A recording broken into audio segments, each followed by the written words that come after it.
حضرت شیخ الحدیث رحمۃ اللہ علیہ نے ایک اور اسی کے ساتھ ہی واقعہ لکھا کہ ایک اللہ والے کا ایک غلام، ایک گنہگار آدمی کا، تاجر کا، شرابی کا ایک غلام 4 دینار اپنے مالک سے لے کر بازار سے کچھ خریدنے گیا۔ مالک نے کہا کہ یہ 4 دینار لو اور بازار سے فلانا فلانا سودا لاؤ۔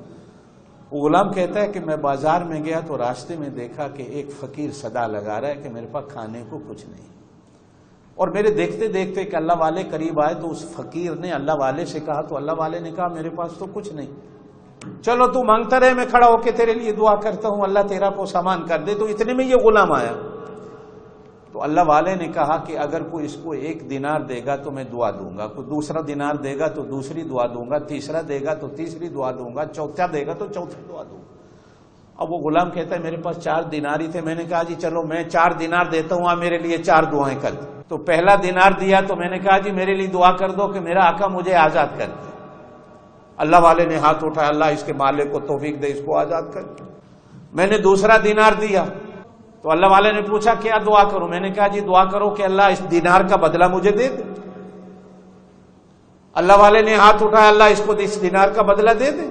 تیسرا دینار دیا تو اللہ والے نے پوچھا کیا دعا کروں، کہا جی دعا کریں اللہ میرے مالک شرابی کو توبہ کی توفیق دے۔ اس نے ہاتھ اٹھائے، توبہ کی توفیق کی دعا کر دی۔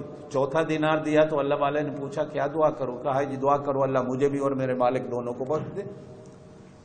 اب تھوڑی دیر کے بعد میں گھر آیا تو مالک نے پوچھا ہاں بھی سودا لایا، تو میں نے کہا جی سودا تو نہیں لایا، یہ قصہ میرے ساتھ ہوا۔ اس نے کہا اچھا بتاؤ پہلا دینار دیا تو کیا دعا کرائی، میں نے کہا جی دعا کرائی کہ مجھے آزادی مل جائے، تو مالک نے جا میں نے تجھے آزاد کر دیا۔ دوسرا دینار دیا تو میں نے کہا جی اللہ اس کا بدلہ دے دے، تو مالک نے جیب میں ہاتھ ڈالا تو 1 کے بدلے میں 70 نکلا، وہ چونکہ 4 تھے تو 70 کو 4 سے ضرب دے دو، پیسہ نکلا، تو کہا یہ 4 کا بدلہ بھی اللہ نے تجھے دے دیا۔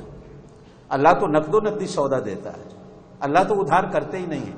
ایمان سے آج آپ صبح اللہ کے نام پر دیکھ دو، شام تک تمہیں واپس نہ مل جائے تو کہہ دینا، تجربہ کر کے تو دیکھو۔ سخی کو اللہ پاک کبھی نہیں مرنے دیتا جو کسی پر رحم کرتا ہے۔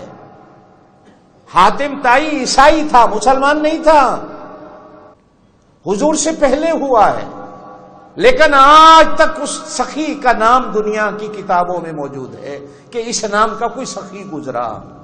عدی بن حاتم اس کے بیٹے صحابی ہوئے، اس کی بیٹی بھی صحابیہ ہوئی، اور عدی بن حاتم وہ صحابی ہوا حاتم طائی کا بیٹا کہ ایک بار حضور نے مدینے میں بیٹھے کہہ دیا عدی میرے گھر بیٹیاں ختم ہو گئیں، اگر کوئی میرے گھر میں بیٹی ہوتی میں تیرے نکاح میں دے دیتا، اس لیے کہ تو ایک سخی کا بیٹا۔